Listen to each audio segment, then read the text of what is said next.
We are live. At least I believe we are. I hope we are. Certainly, I'm always skeptical if this whole thing is going to kick off properly. But that's largely down to me being, to put it politely, tech not savvy. I've tried to get better about that over the years, but largely face planted, as it were. So it doesn't always happen for me. Greetings and salutations, ladies and gentlemen, and welcome once again to the Storyteller's Corner. I'm your host, Joshua T. Culkin's Trilogy, also known as Byron Assidious. And per the title of the stream today, just going to put out there with one of the primary topics I'm going to try to cover here in the next hour, hour and a half. I am a bit of a dreamer, but I'm not a sucker. I'm not a dope. I'm not so wrapped up in my own ego and hopefulness that I will succumb to really poorly formatted scam attempts. It's something, again, I'll touch on in a little bit.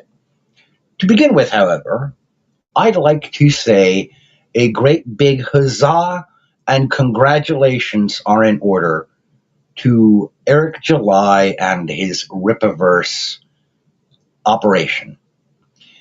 He announced on his X, I think it was yesterday or the day before, that he has inked a deal with Hachette Publishing Group, or Hachette Book Group, for Hachette to work with him as a distribution partner to begin carrying the Ripaverse comics and graphic novels into primary or brick and mortar retail comic book shops and outlets.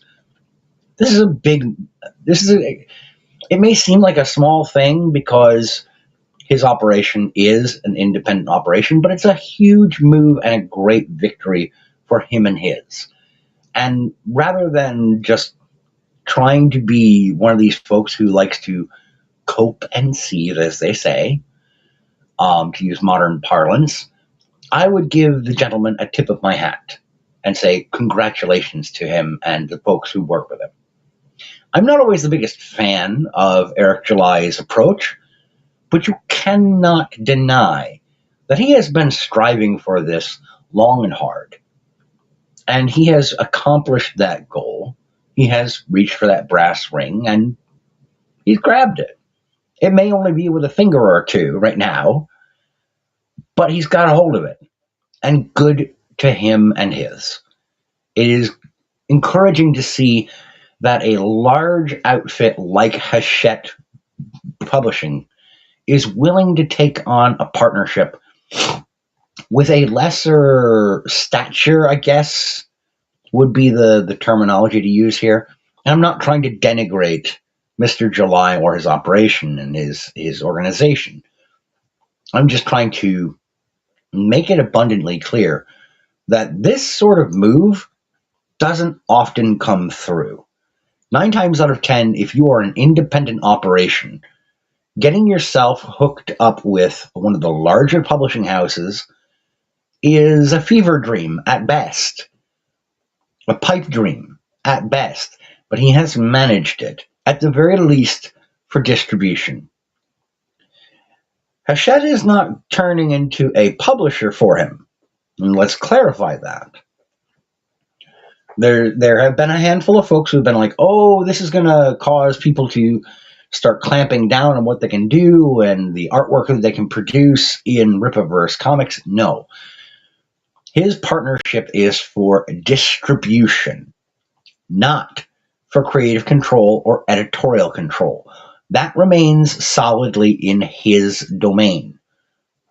Now, I imagine that in order to retain creative control, he had to give up a little bit of financial split, that he probably had to sacrifice something, because in any kind of business deal of this nature, you're not going to get everything that you want.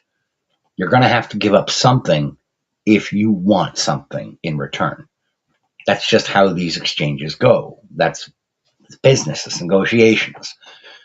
And given how hard and heavy handed Hachette can be sometimes over the course of their long running history, I can very easily see that they might have wanted to say, well, sure, we'll work to help distribute your titles to different comic book venues, but we're going to get a say on what you can publish. And, in exchange for X, Y, or Z percentage of sales. And I imagine Mr. July probably returned with a resounding no. I'll take a little less money to maintain control of my product. A lot of people like to bag on Eric July for being business first. But let's keep in mind what business he's in. He is in the business of artistic expression. Now, yes, there are any number of ruthless, absolutely mercenary operators in the publishing space, especially independent editors or marketing agents and gurus. And we'll, again, touch on that a little bit later, because a lot of them turn out to be complete and utter dishonest, backstabbing scammers. Charlatans who are just trying to play on people's hopes and dreams in order to turn a quick buck for themselves. But I'm a little bitter about that. It's been happening a lot, and I'm not a sucker. But it is my fervent hope that Eric July and the artists and writers working with him at Rippaverse maintain their artistic integrity and carry forward and see success in their endeavors. So a big hats off to him and his.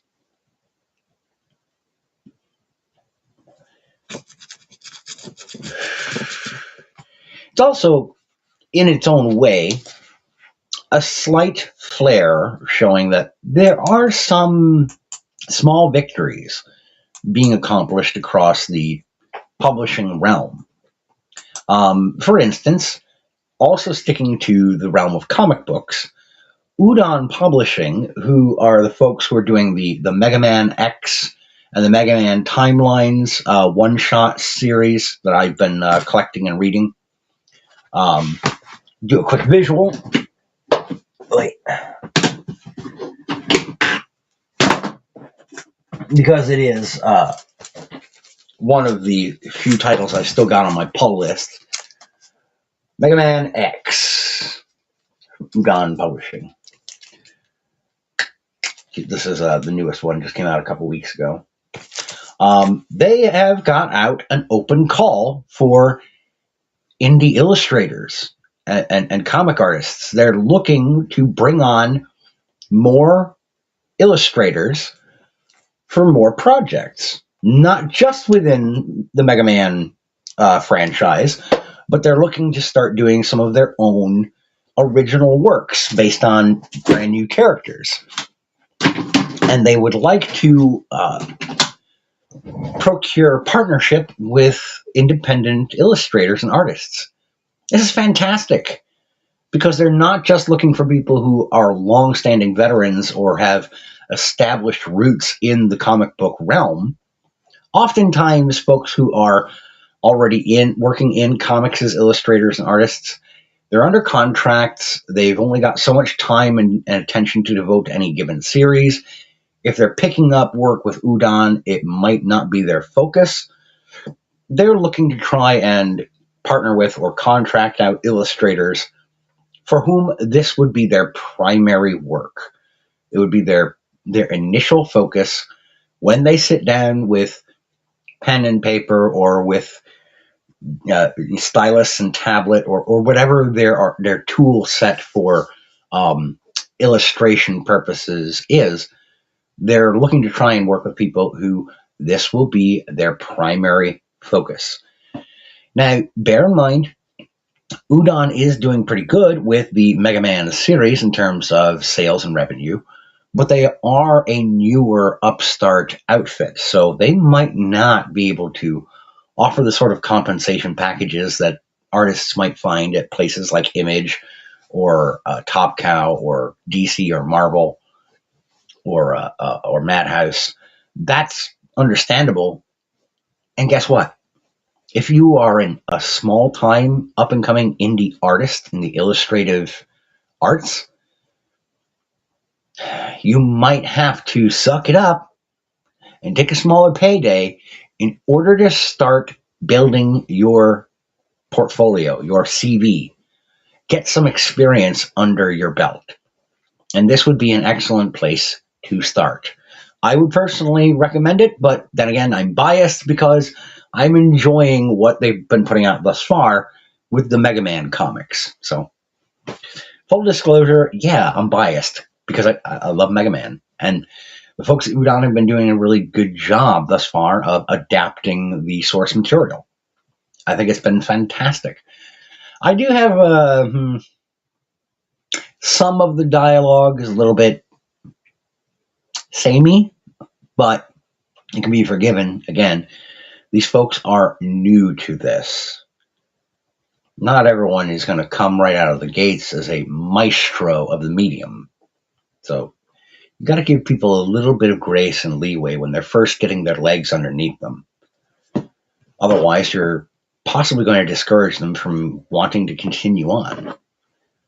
And then the field of the art might find itself short a handful of really talented and capable people who just got discouraged or demoralized way too quickly.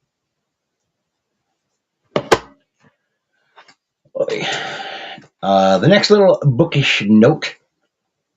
There are several mid-sized and large publishing houses who, since roughly 2014, when they are making contact with publishing or literary agents, have been asking them to have the authors and storytellers whom they represent, on top of issuing out or offering them a copy of the manuscript for whatever title they're trying to shop, these agents have been being asked to get from the authors a, quote, diversity statement.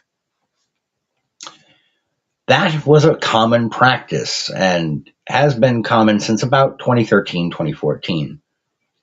There are a number of publishers, however, who are no longer doing this, and a small handful more who are flat out rejecting manuscripts that come with a diversity statement. Chief among these are Baen Publishing.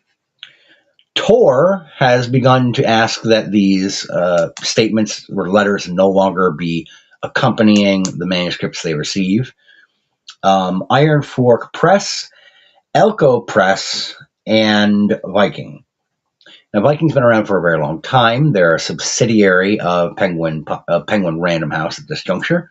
They were bought out back in 2018, so they are fully folded under the umbrella of Penguin Random House. But Viking still does exist, just in a much smaller imprint fashion. Additionally, for Elko Press, another nice victory for this small to medium-sized publishing house, they issued a statement of 2 weeks ago, according to Nielsen Bookscan. They are no longer going to be actively reviewing authors' social media activity during the acquisition or contracting phase. In other words, if you are fortunate enough to have a manuscript accepted by Elko Press to be considered for publication, they don't care what you're doing or saying on online social media.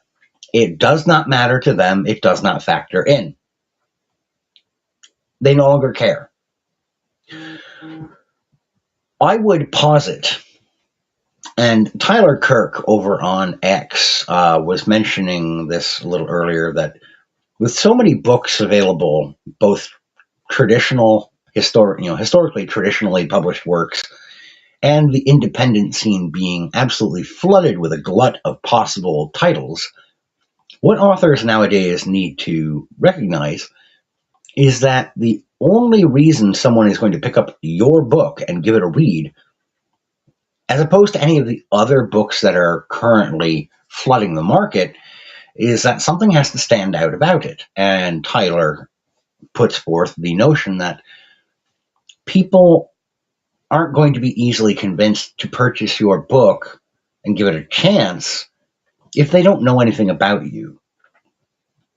He is effectively arguing in favor of, well, everyone's on social media nowadays. This is how you have to market yourself. This is how you have to do things if you want any snowball's chance in hell of having an impact as a small press or independent press author. People are not just purchasing your work. They're no longer just looking to buy a Five and Dime by Joshua T. Calkins trilogy. That my personality is part of the sale, part of the product, part of the package. I would offer Mr. Kirk a small bit of pushback on that.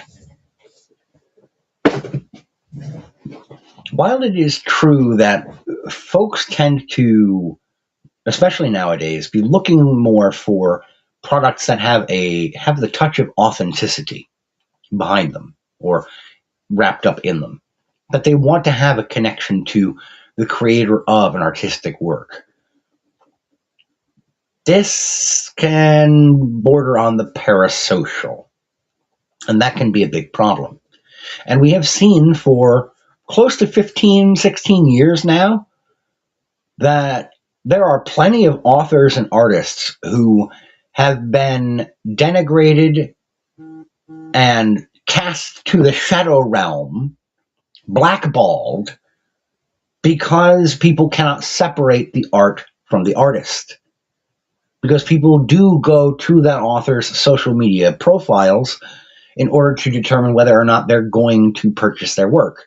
Because they'll say, ooh, I don't want to support author X, Y, or Z because he or she or they or it or whatever has said something that I find personally distasteful or icky. So the notion of you have to be on social media, you have to wrap yourself and your personality in with the product, well, that's pretty damaging for a lot of folks and has been for the last 15 to 16 years. So while I, in part, agree with Mr. Kirk's suggestion, I understand why he says it. I think he's failing to recognize how much damage has been done across the publishing realm, especially in the indie area, because people can't separate the art from the artist. Chris says, about to have brunch, but I'll be in chat after if you're still on. All right, Chris. Yeah, I'm not probably going to be looking to do too long a show today, but if you nip back in, you're always welcome. You know that, dear. So I appreciate Tyler Kirk's sentiment here. If you're looking to see exactly what it is I'm referring to or what I'm talking about, I will look him up, make sure I've actually got the right tag. On X/Twitter, he is at tar_Kirk. He is himself a small press author. The author of Children of Strife, The Confluence is what comes up first on his Amazon listing, though that is the second book in that subseries. But yeah. Again, I can appreciate where he's coming from. It's just that to a degree, I slightly disagree. Now, here I am. I'm on social media right now. I am streaming, and every now and again, I do the whole little, buy my book, buy my book, buy my book. The whole Jay Sherman, the critic, 1990s cartoon shtick. My associate, Ryan Roger Athay, and Digny make the joke that there's another indie author out there, JDA, John De La Roz, who does the Jay Sherman buy my book shtick with everybody that he talks to and that he comes into contact with, which is true. It's a fair observation. The guy can't go 5 minutes without pushing his own shit instead of taking the opportunity to maybe promote some other small press or independent creators. Frankly, I know that it would damage my own sales potential to say things like, hey, here's somebody who you should consider going and reading if you're into these sorts of things. Like, for instance, if you're more into the whole romanticy thing that's become so prevalent these days, and which I find generally sickening to myself and my own personal tastes, but everybody has different tastes and flavors for them. There's a young woman by the name of Catherine Elaine over on Substack who has a couple of short works out, including The Daughter of Wolves, which is available on Amazon.com for either trade paperback or an electronic ebook format. If you're into that sort of genre of work, give her a try, give her a chance. If you're looking for something a little bit more grim dark, then you could certainly do far worse than The Revenant in the Tomb by Herman P. Hunter. This was actually a fantastic read. There's a review of it on my Rumble channel, so give that a try. Call out, shout out, promote people other than your damn self. Okay? Every now and again, you have to be willing to set your own ego aside and say, hey, there's some really talented people out there who you should give a chance. It's not all about the person on the screen or on the account. Sometimes it is about the other people who are in their field. I'll give you another example. Much as I love being a horror story creator and telling spooky tales, most of my horror material is of the paranormal or supernatural sort. I don't do a great deal of slasher type fiction or, serial killers and that kind of thing that has the more psychological or just psychopath edge to it. For that sort of thing, however, if that is what you're looking for, you cannot find anyone I find much more talented these days than Terry M. West and his novella, What Price Gory? Fabulous read if you're into splatterpunk. And that's the other thing, is you have to be aware of what you're getting yourself into. Some of Terry's horror is gleefully murderous and grotesque. It's gruesome stuff along the lines of Maggie's Grave.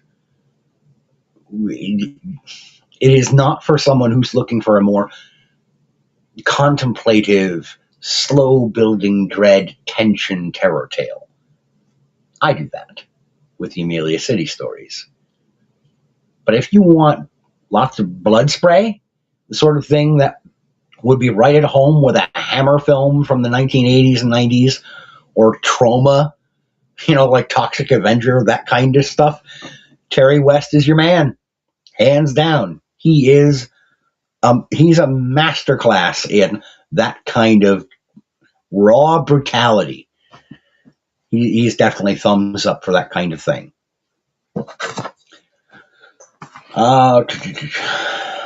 So I am going to take a quick step off to the restroom. I will be right back. But rather than just leaving you with the chair and dead silence, we're going to go ahead and put on a song for you. Waka waka on the floor. Quarter in. I'm back for more.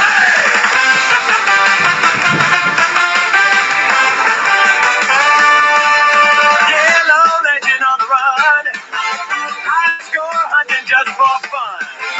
Blink and the matrix draw. Proof flashing just because. Joystick jam in my hand. Whole room cheering for Pac-Man. Go slide up in a row. Pink, red, orange, blue, glow. They think they got the plan, but they never get it down.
Power Pellet Party, a musical homage to Pac-Man, the king of the arcade from back in the day.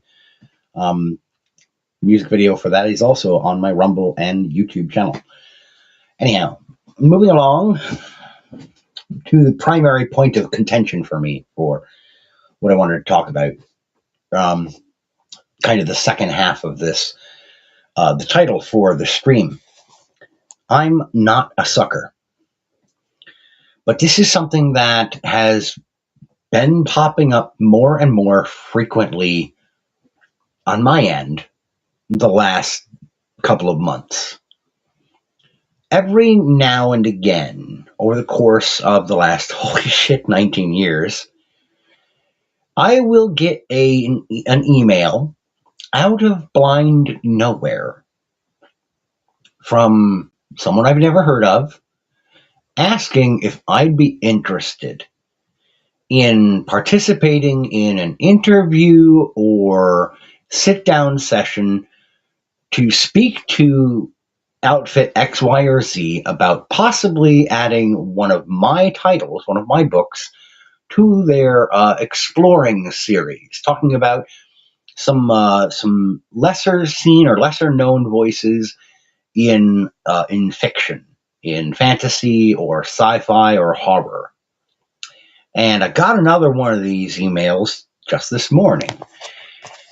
I had one just a few weeks ago, as well as having a phone call and a voicemail left by one of these outfits. And I had followed that up, the voicemail, jotting down the name of the person who was calling and who they said they were with. I looked up the organization on on editorsandpredators.com, which is a great site. If you are a small press or independent author, get yourself over to Editors and Predators, or is it Predators and Editors? I think it works both ways. Anyway, point being, it's a service that effectively, it's a website that tells you, hey, here's a list of vanity publishing houses that are, or independent publishing tools and websites that are trustworthy, and here are ones that are absolute scumbag scam buckets. And here are some folks who will come calling, claiming to be literary agents or marketing experts, looking to try and, quote unquote, help with your marketing experience. All they're trying to do is get a payday out of you by poking on pain points and hoping to guilt you by way of your dreams and aspirations into forking over hundreds or thousands of dollars for marketing and advertising assistance that really doesn't render any tangible results. Now, the fellow who I talked to a couple of weeks ago on the phone and was dealing with this, I asked him, hey, when you reached out, you said that you wanted to talk about Not So Epic, but you text messaged my wife about it first, asking if I was the person with the phone number that you were contacting. I texted you in order to clarify, hey, I don't know where you got my wife's phone number from, you fucker, but you were trying to look for me, I think, given the context of you're asking about this very specific book title. That's me. Why are you contacting my wife? That raised a red flag right away. And he's like, I'm sorry about that. It's just that, we did try to call you directly. We didn't get a hold of you. I left a voicemail. And I was like, okay, yeah, I heard the voicemail, but I had seen the text message to my wife a couple days before I got that voicemail. So your timeline's already not matching up here, Chief. So that's throwing up a red flag. I don't trust this. What is it exactly about my book or that title that drew your interest? You're free to take some time and get back to me if you've got notes, if you've got something that you can pass along to me that that made it come to your attention specifically. He said, yeah, I've got some notes. I'll go look that up and I can email you those in maybe 15 to 20 minutes. I said, okay. I hung up. And sure enough, about 8 or 9 minutes later, I get an email from a name and an address that I don't recognize the email address, but the name matched the guy's name that was on the phone. And the email he sent me read like the most generic AI prompted synopsis of the book that you could find through maybe Grok or ChatGPT or Claude. I don't know what he used, but I recognized the summary style as something that I have seen people sharing images of on Predators and Editors. What folks have been doing is saying, hey, this reads a lot like a very generic synopsis. What's the likelihood this was put together through a quick AI search query or an LLM for people to try and scam me into thinking they actually know my story? And in each instance, it's pretty high. So, greetings and salutations, Sarge. Good to have you, brother. So I called the gentleman back and I said, thanks for emailing me that as quick as you did. I just have a concern. And he said, well, what's your concern, sir? And I said, well, it strikes me that your notes here read very much like the kind of synopsis that could be generated through a quick use of an LLM or an AI chatbot if you were to put in the prompt, can you give me a summary of Not So Epic by Joshua Culkin's trilogy? And he just started talking over me. Sir, we don't do that. Sir, I can assure you. I was like, no. You're going to tell me what exactly your notes came from. You're going to let me know. He's like, well, sir, they're not my notes. They're one of our people who does the research. I'm like, okay, wait. So you're telling me somebody who works for your organization is using AI to shorthand the product that they're proposing to you to go and actually reach out to authors? Sounds to me like a pretty Mickey Mouse rinky-dink operation you got here going on here, brother. And he immediately started talking over me, saying, hey, I understand if you can't afford it, that's okay. You know, if you don't want to try and succeed or get any further in your career, I'm like, stop right there with the hard sell pain point tactics. That's the kind of psychobabble horse shit that over the phone salesmen try to use people to get under people's skin to convince them by playing against their ego that they need to prove themselves puffed up and better, that they'll succumb to that kind of sales tactic. I'm not a sucker. I'm not your paycheck. I'm not your payday. Fuck off. I haven't heard from them since. Can you imagine? Of course. It's like, cussed them out. No one wants to sit there and be screamed and yelled or cursed at, even in a loud but firm and not losing my... I was on the verge of losing my mind. I will admit that. I was right there to completely losing my temper because I did cuss him out. I said, stop it with the bullshit hard sell tactics. That's called pain point tactics. It's when you try to undermine the ego of the customer to drive in a psychologically painful moment to convince them that they need your service or your product to improve their lives or to not be a loser.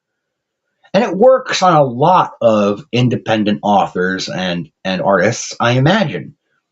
Because indie creators, we do have egos, and many of them are relatively fragile. We will scream and shout and kick and thrash and do the whole, no, it's not true. I'm not a loser. I have something beautiful and worthwhile to show people. We all feel that way, or else why the hell would we do what we're doing? Duh. But some of us are just cynical enough from having dealt with these scammers for so many years that we can identify pretty quickly, hey, fucko, quit trying to manipulate me. Fuck off. If you keep it up, all I'm going to do is write down your name or get the name of your operation and tell everybody, hey, if you get contacted by group or persons X, Y, or Z, tell them to fuck off. That they're a bunch of dishonest crap merchants. Matter of fact, hold that thought. I've got the name of the organization written down in one of my notebooks upstairs. I'll go grab that. Just a minute.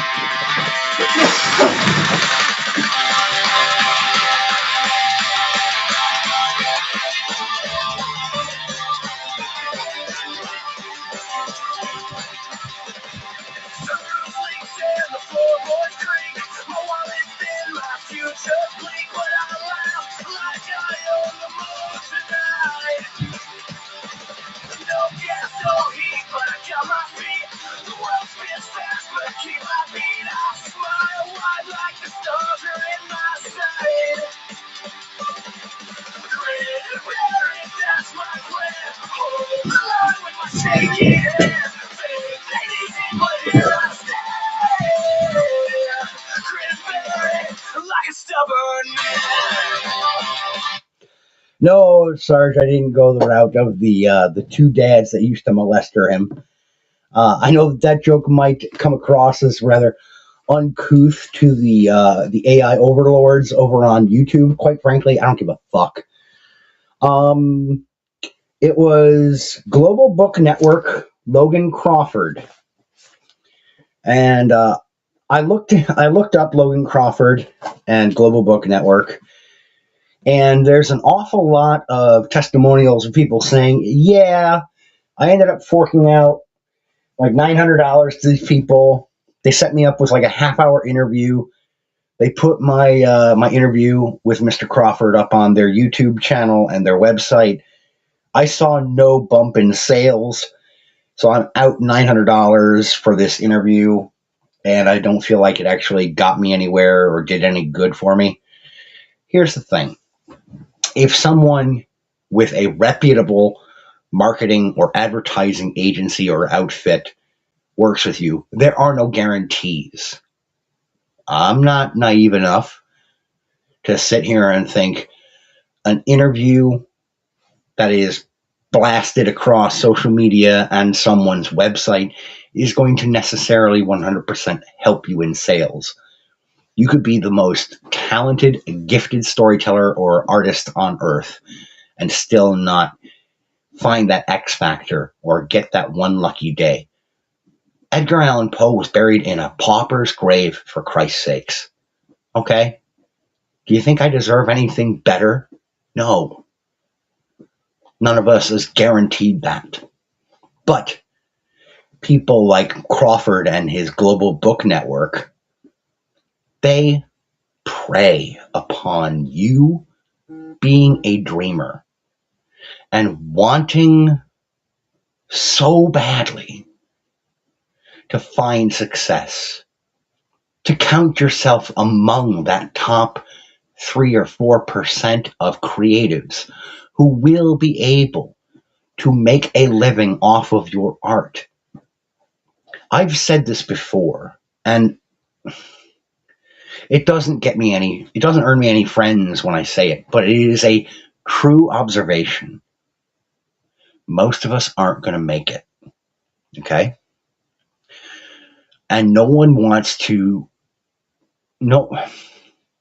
very few of us are going to be willing to admit, yeah, I'm probably not going to be among the lucky ones who will ever be able to make it as an artist, who will make this a living. And I get that there's a lot of folks who are going to go and say, well, if whatever you say it is your fate, that's what it will be. If you believe you can't make it, you won't. If you believe you can make it, you will.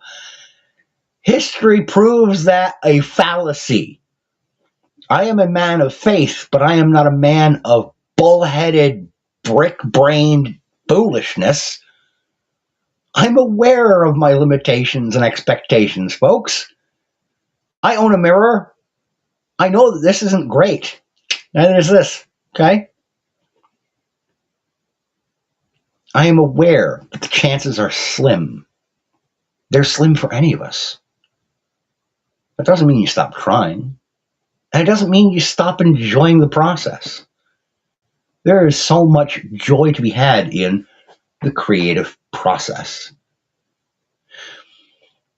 Some of the stories that I have crafted over the years were not even originally my own thoughts inspiring them. Some of my favorite short stories that I've ever worked on as an author, the ideas didn't come from me. Much as I have enjoyed using some of my hallucinations as source material, not every decent short story idea I've ever had came from me. One of my more recent short stories, which was The Cost of Free Power, that story came up because of a question from my 13-year-old who asked me what a perpetual motion machine was, or a perpetual energy machine was. And I said, well, for starters, honey, there's no such real thing. But the concept is that if we could create an engine or a turbine of some sort that, once set in motion, would perpetually generate energy and remain in motion, that would solve a great deal of resource stress in the world. But because of energy loss and heat sink and entropy, because of the rules of the laws of thermodynamics, there is not currently any such thing as a perpetual motion machine. With our current understanding in the framework of the laws of physics as we understand them right now, no such thing exists. And she said, that's kind of a shame. But if we could do that, what would it cost?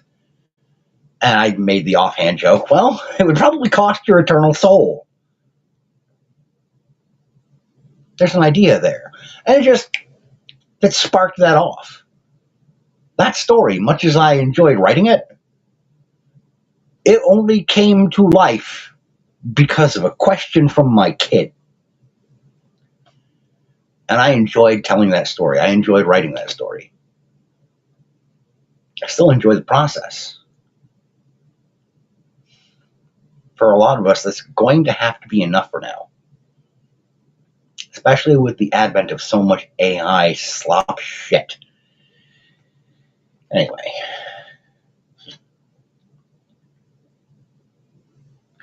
Thank you, Sarge, for reposting the stream, brother.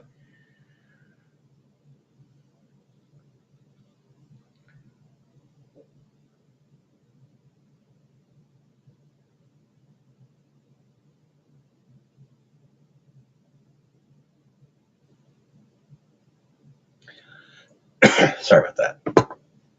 So yeah, it irritated me. And then, as I said today, I got another one of these emails from someone who I didn't recognize or know.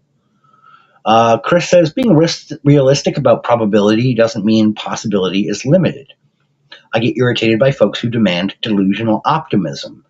Yeah, it goes hand in hand, Chris, with this this concept that's been making the rounds referred to as toxic positivity, which is just, delusional optimism. It's actually a perfect word to supplement that. I did let you know when I got back. The comment seems to have vaporized. Oh, whoa. Sorry. Sarge,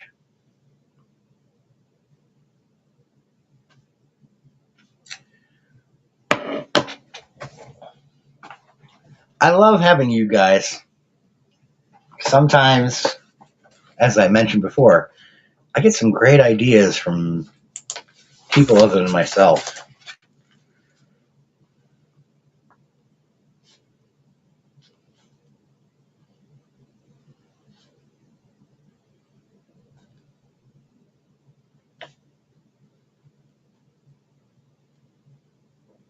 That one will be near and dear to my heart.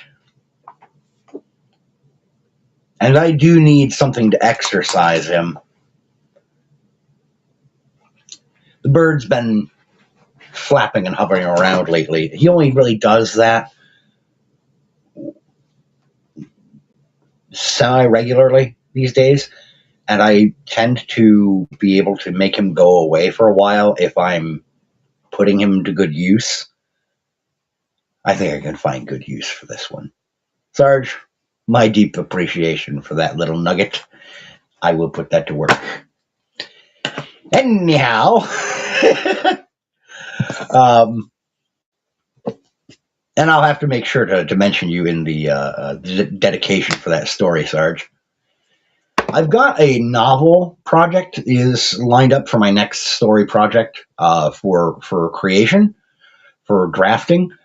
I've just wrapped up another fan fiction. I currently have nothing on my plate in terms of moving forward for my next story to work on writing. But Sarge, that's excellent fodder for me to have a short story project to work on. but I do have a novel project lined up for my next draft for my next first draft for development. And it's one that's been in kind of the chamber for a while. It's been lined up. I have my outline notebook upstairs to start working on that in the next few days or the next week. We're approaching the 1st of May. So, yeah, I'm on track. I should probably get started on the first draft of that book in the next couple of weeks if I want to maintain my hopeful pace of 2 novels written through from beginning to end this year, in order to stay on track. Now, the second, or the most recent email was from a Matip Ademola. That should be a red flag right there. But the first, hey, 30-something media, greetings and salutations. Welcome to the show. But the email came through this morning to me. It says, hi, my name is Matip, and I'm part of the Writers and Review publication on Medium. Now that right there should be a red flag. Or at least it should have, because Medium is kind of a competitor to Substack, although Medium has been around longer, actually. Let's see, Writers and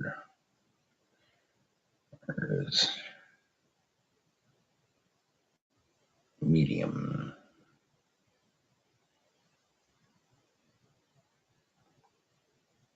Oh, here we are. Right. Is that it? No. Sorry, folks. Give me a minute. Writers and Review publication. Writers and Review Medium. I know, yeah. See, I don't. Let's find this here. Writers and Review.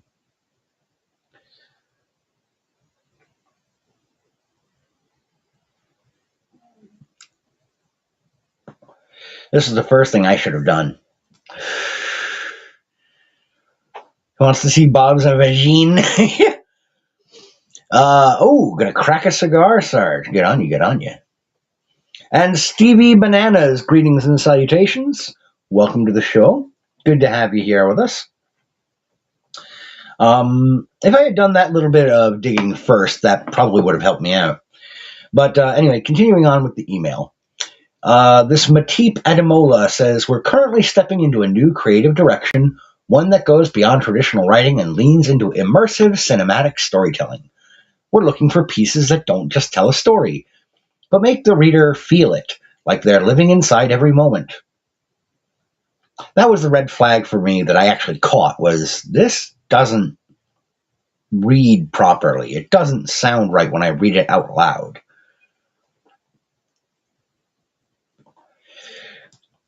Stevie, once again, good to have you here, brother. Moving on through the email. As part of this evolution, we're curating a limited space, comma, more red flags, feature series focused on emotionally powerful narratives with strong visual and atmospheric depth. While exploring work in this space, yours genuinely stood out. There's something in your storytelling that feels aligned with the kind of experience we want to create for our audience. We have a few exclusive feature spots remaining. In sales, this is known as the ticking clock. Anyway, where was I? And I'd really love to consider one of your pieces for inclusion. If this sounds interesting to you, feel free to send over the title and link to your work. I'll personally review it and get back to you. Warm regards, Matip. So we've already got some red flags. So my initial response was, if one of my works, quote, in this space stood out to you, wouldn't you already have it in mind? Why would you need the title and a link if you've already noticed my work? This doesn't make logical sense. To which Mateep responded, probably pronounced Mateep. Hi, you're right to challenge that, and I appreciate the honesty. Well, yeah, I'm the one that's being propositioned here. I have no reason to be dishonest. You reached out to me. To be specific, what stood out to me in A Midwestern Yankee in King Ovin's Court is the contrast between identity and displacement. Space, comma, space, space. Uh-oh. The way the narrative places an outsider figure inside a structured, unfamiliar world and lets that tension drive meaning. That idea of navigating unfamiliar systems while still holding personal identity is what made your work stand out to me in the first place. I should have referenced the piece directly instead of speaking generally. Space, space, space, space. That's on me. If you're open to it, I'd still be glad to properly engage with the work and continue the conversation around it in a more focused way. Dude.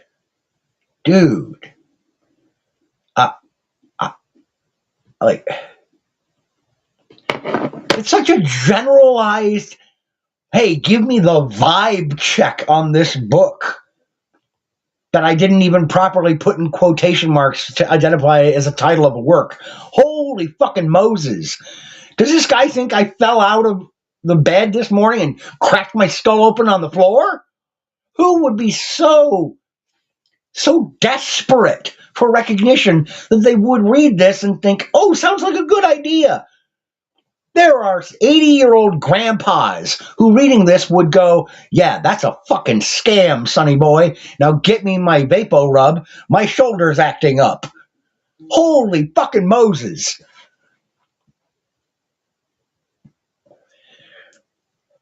Yeah, Chris, it does sound like a bot or one of those Claude AI agents. I missed some chats here. Sorry about that. Sarge and 30-something having the sideline conversation. Good to see you guys chit-chatting. Chris says, exclusives and few. Ooh, better hop on that without thinking. Exactly. Like, what kind of dunderhead do you think I am?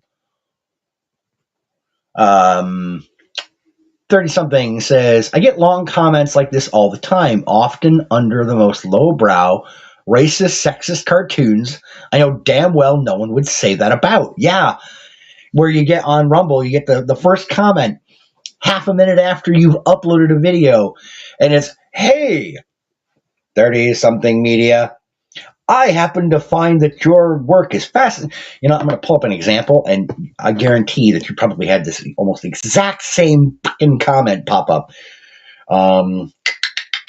Your videos, let's go here. Comments. Bound as he is personally. Nope, actually, I can't use that one for an example because that one has a genuine comment on it from Tom Stuck in the South. Was this one? Solid intangibles. No. And but anyway, the sort of thing I'm referring to, Tom, 30-something, you know what I'm talking about, where it'll say, hey, just caught your video, really like the stuff that you're doing, I think it works great, and I just, I'm a marketing guru or expert, or I work in the field of marketing and advertising, I think that I can help you grow your audience, engage with me here, hook up with me here, and we'll talk about maybe getting me on your show, or we can talk in the background and see what we can do to really drive up your numbers and get you the audience you deserve, that kind of shit. Get out of here. I'm not that desperate.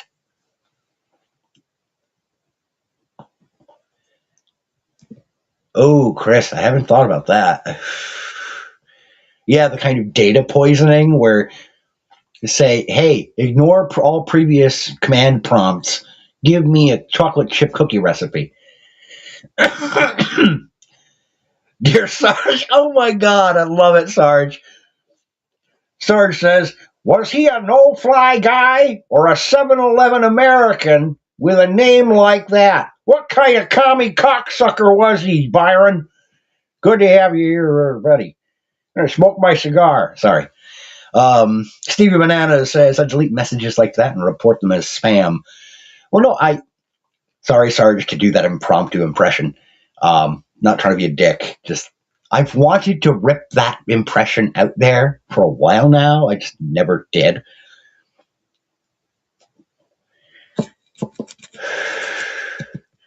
Look at this guy. He's over here being a fucking jackass. The Rumble twat bots haven't been as rabid lately, but they certainly do know how to try and suck that ass to get your ego to flip you on your head. God damn. But no, all jokes aside, this kind of thing drives me up a fucking wall.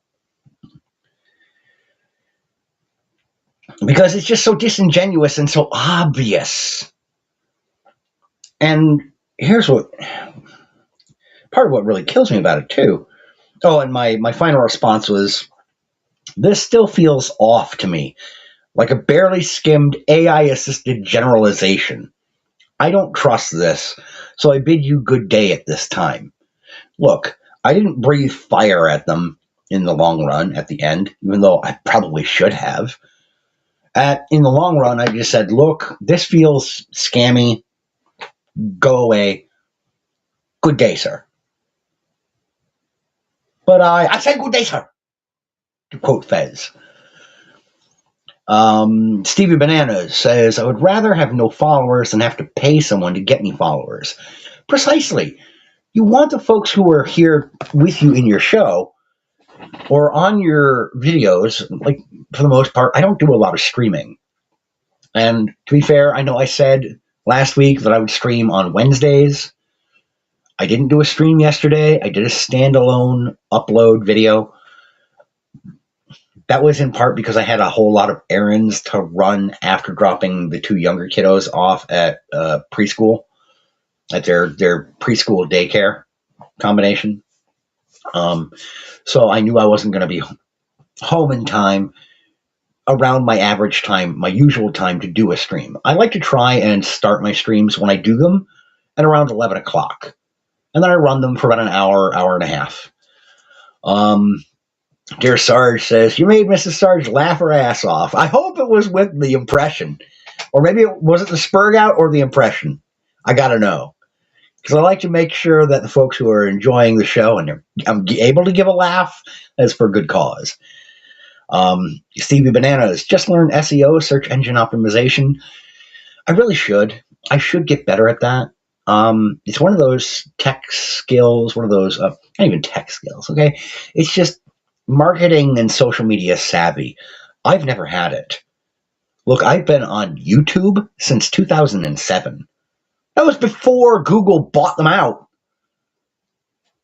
I used to have close to 1,000 videos on my YouTube channel before, back in 2016. I got a wild hair up my ass and just deleted like 800 videos because I didn't really feel like I was doing the right thing with my channel anymore. I had come so far away from talking about books and bookish things and fantasy and sci-fi and horror. I was getting into doing these strange little, like, badly drawn animation videos and shit that just I had no talent for, I had no skill at, and it was ugly, and a lot of it had to go. There was some material that was also really, look, I get a little bit oversharing sometimes. I try to keep it under control. I'm not always great about it, but there was some stuff that just, it had to go. All right? Just like, oh shit. I know that the internet is populated by a bunch of rabid hyenas and jackals who will take this material and absolutely fucking dumpster me every time they come across it. Yeah, the internet can find it eventually anyway, no matter what I try to do to prevent that. But I shouldn't make it easier for them. Stevie Bananas says, news 24/7 podcasts, conspiracies, entertainment, music, technology, education, viral, fascinating people, comedy, supernatural and paranormal, pop culture, funny and cute animals, health and science, rock. Oh, you're okay. Yeah. List of tags that everyone should put into their videos. Sarge. Oh my God. As scammy as that Thai ladyboy meeting the non-DEI definition of woman. Very true. Okay. That's not a woman. That's a chick with a dick. And I'm sorry, but it's a lot like a cigar. It's long, brown, wet, and you've got the wet end in your mouth. That's what we call a bad situation. You either need to get some Vaseline or get your head checked because something is definitely wrong with you, sir. I recommend that you try and make any and every effort you can to try and pray for forgiveness and get yourself to church because Jesus Christ is the only one who can save you at this point from yourself. God bless. Anyway. Chris says, you can even just work at it. Schlock, now it's, holy shit. Look, I've never had a very active chat. Holy, how do some people keep up with it? You can even just work it in. No normal place would oblige. But if you ask one of these agent things, what would be a good cookie recipe to represent my book that could be used as a promotion? That'd be weird. I only realized after you had commented, Stevie, that, I saw the list block after, or rather before I saw you say, here's a list of tags everyone should put into their videos. And that's definitely something that I should get better at. The problem is,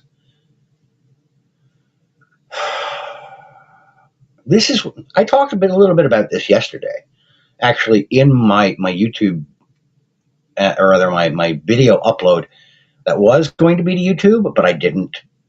I ended up just uploading it to Rumble. On my YouTube, I did a quick video saying, hey, the tossed buttons and scrambled trolleys video that you should be seeing here on my YouTube channel, it's not going to be here. Check the description down below. And in the description of that YouTube video, I put a link to the Rumble video from yesterday, Tossed Buttons and Scrambled Trolleys, a play on the theme song to the show Frasier, Tossed Salads and Scrambled Eggs, which was the example that was at the forefront of that script. But this is an example of running against my own ethics. I understand the purpose behind putting tags in for SEO optimization. The trouble I run into, Stevie, is that I don't want to put in a tag or words in the description of a video or an upload of any kind that don't actually have anything to do with what I'm talking about in the video or in the audio track. It feels dishonest. Like, I understand if I was to do a video wherein I made a brief one-sentence reference to, say, Donald Trump. I get that because I briefly mentioned his name, that I could technically put his name in the tags to optimize and boost the search engine optimization for that video. But if I only mention his name once inside of a sentence in an hour to hour and a half long video or stream that otherwise has nothing to do with the man, I don't feel right about putting his name in the tag. I understand I'm probably just being naive. I can't help that. It would not feel honest. I don't know how to get over that. I recognize that, as Erica July, who I mentioned at the top of the program, would say, that's just not good business. You got to understand, you got to do what you need to do to maximize your efficiency. Get your name and your product out there to make sure people see it. That's just good business. You understand me? You feel me? Yeah, I feel you, Eric. The problem is, it wouldn't be good for me. I I get it, Stevie. I understand. Yes, everyone is cheating the system.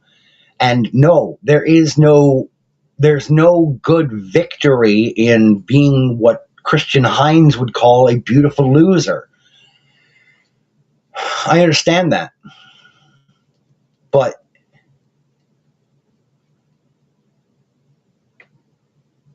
look, I know that people will use and abuse and hold over my head my own principles. It's much like the Children of Dune. In if you've ever read the Dune novels, in the Children of Dune, there is a line that comes up and has been actually seeing a lot of use lately, especially when discussing these things in the realm of geopolitics and sociopolitics, wherein people on the sociopolitical left will browbeat you with your own principles and demand that you abide by your own principles. And they will say, oh, I thought you were a Christian. Shouldn't you do X, Y, or Z? Or I thought you were Jewish, or I thought you were a Republican. I thought you were conservative. Shouldn't you, because you believe in X, Y, or Z, then do X, Y, or Z when dealing with me? It's the concept comes from Children of Dune. It actually predates the Children of Dune. Fantastic novel though it is. But it's crystallized in that book when I can't remember the character's name. He says, when I am weak, or when you are in power, I beg for mercy, for it is according to your principles. When I am in power, I deny you mercy, for that is according to my principles. It's the heads I win, tails you lose mentality. And I am painfully aware that that is going to fuck me in the ass at the end of the day. Yeah, I know that's probably going to get flagged or get the stream or the video or the playback age restricted or demonetized on YouTube. Quite frankly, Neil Mohan and the rest of his, sir, please no, sir, folks, and the AI bots who are controlling everything on YouTube, thanks to Google Alphabet maximizing their profiteering, go fuck yourselves. You people are half the problem, that the reason that we're in this fucking mess to begin with. I understand that there is no such thing as a beautiful loser. Again, Christian Hines has said this several times. Nick Freitas, if you're familiar with him. If you're not, I highly recommend you check him out. They have said there's nothing good that comes in the long run from being a beautiful loser, for saying, yes, I lost the day, but I stood by my principles. Well, that's great. How are your principles holding up when you're dead in a ditch? Because the opposition doesn't give a fuck about principles. The problem I have with that perspective is I don't think we're there yet. And in the realms and in the arenas that I personally engage in the arena of publishing, storytelling, promoting mythology, returning to the beauty of the ancient mythologies that brought us to where we are, the tradition of storytelling, entertaining one another, and conveying meaningful human messages, universal messages through the power of mythos and legendarium, to both engage, to entertain, and to provoke thought and conversation, to engage daydreaming about concepts of what could we do eventually. Do you think that Bradbury or Asimov in their time could have foreseen what we could do technologically nowadays?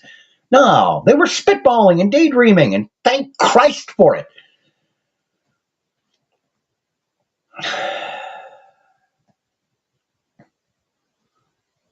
Exactly, Stevie. So I'm not trying to browbeat you. I apologize if I feel if it comes across as sermonizing or browbeating. I'm not trying to be I'm not trying to stand on a bully pulpit and castigate anybody.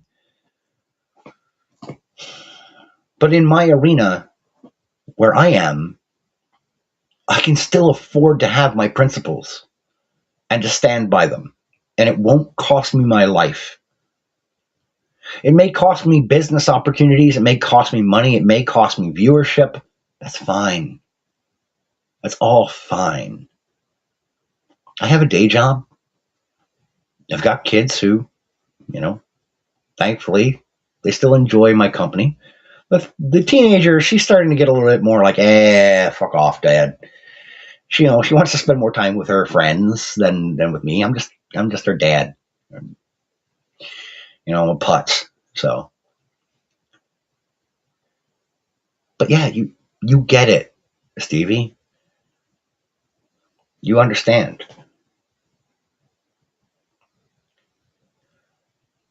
I can afford to take the principled stand and lose.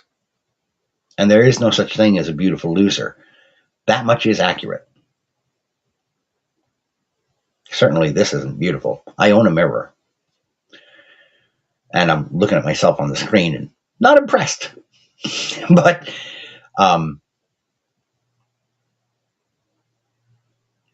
yeah, precisely, Stevie. Better to stand up than to bend over.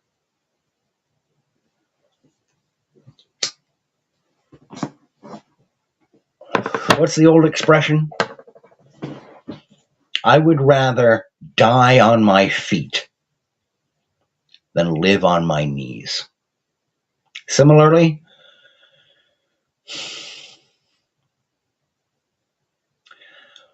honor and integrity are worth more than the money in my bank account.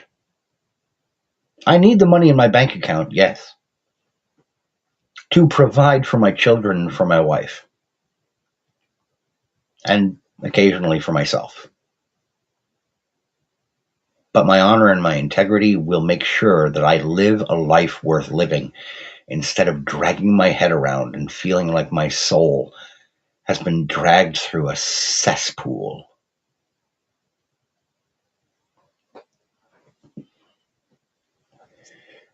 Or to quote Liberty Prime from Fallout 3, better dead than red. The Brotherhood of Steel did not recognize what beauty they had on their hands in that mechanical titan.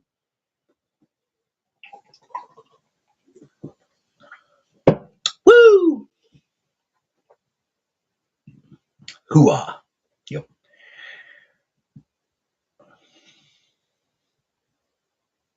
Huh, that's weird, Sarge. But Sarge would be able to tell you too. I'm very much certain that he would be like, there's a difference between standing up and taking it in the air, or taking the punch in the face, or turning around and presenting your rear so they can stick it in your ass.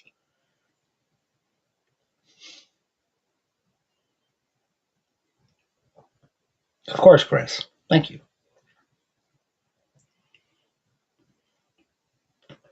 And look, I'm no saint. Let's be clear. I'm no saint. For starters, I still smoke like a chimney. My diet is not exactly the greatest. It's gotten better as my wife and I have learned to cook a wider variety of dishes over the last couple of years. Like just the other day, she made a batch of lemon chicken that, oh my God, like I don't want to order from Fong's down the street anymore. If we're going to do Chinese, I would rather that we wait until a day where she gets off work early.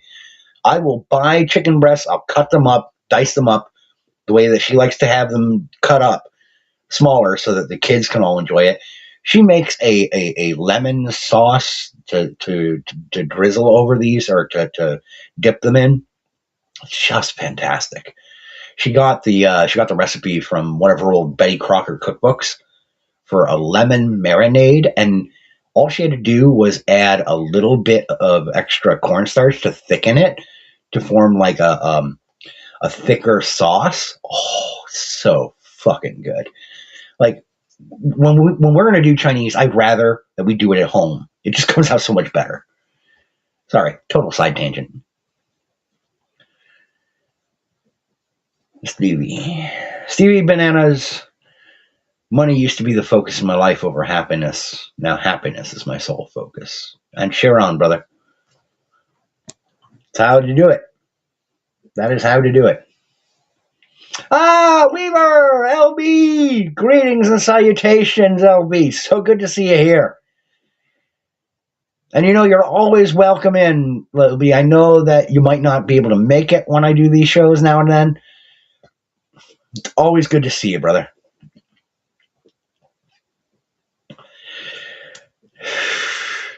Now, LB Weaver. Hold on a second. For those not in the know, LB Weaver is a pretty cool cat.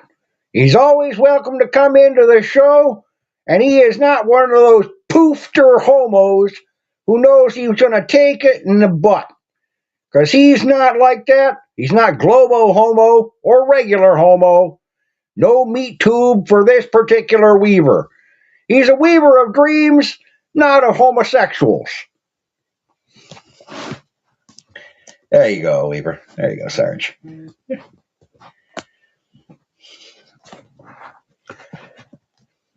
Haitian style, is that where you cut up some human beings and throw them in the wok?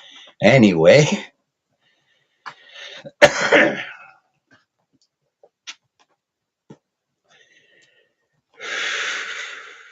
And look, for anyone watching, like in the replay, I hope you understand. Sarge is a good dude.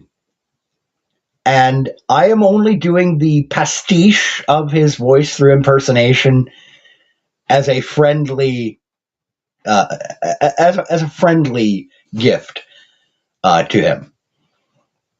As look, we're gonna bust each other's balls. All right, that's what guys do. We bust each other's balls. Sadly for Sarge, he couldn't do as close an impersonation of me unless he took a hammer and knocked a few teeth out of his face. But I think Mrs. Sarge would have a thing or three to say against that. At which point he could just be like, I'm just trying to do like that clavicular guy and smack my face with a hammer to look smacks.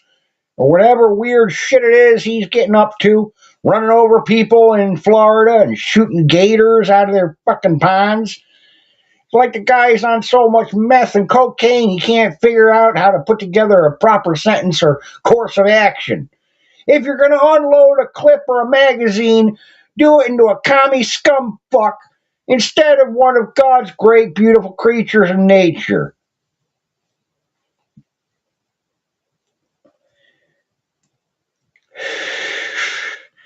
Oh, yeah, the Sergeant Slaughter voiceover. Although I've always wondered, Sarge, if you have considered rephrasing that line that you have Sergeant Slaughter doing from the G.I. Joe clip, instead to be like, all right, you maggots, now listen up.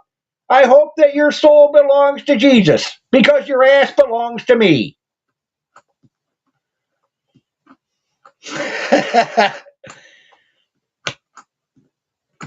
The first time one of you fruit cups turns around and tries to polish your own rifle with a hand, I'm going to make sure that you're doing push-ups until you puke.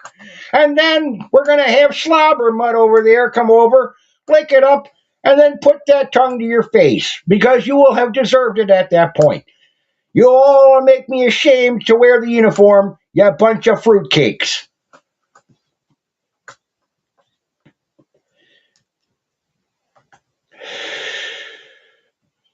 Now they say, impersonation is the highest form of flattery. I do hope that you would carry it that way, brother.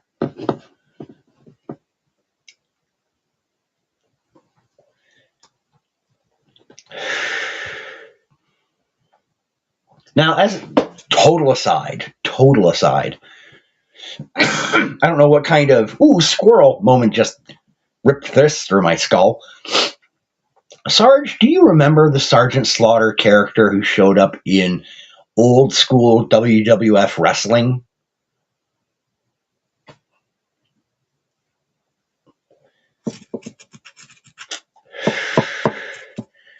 Guy came out and sounded like Jesse Ventura if he had power smoked 3 cigars before getting into the ring.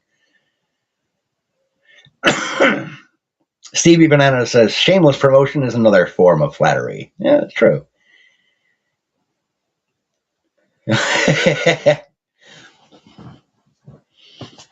Well, you know, they say, LB, they say, great minds think alike. Sarge, what's our excuse? No great mind here, just a maniac with an obsession of mythology.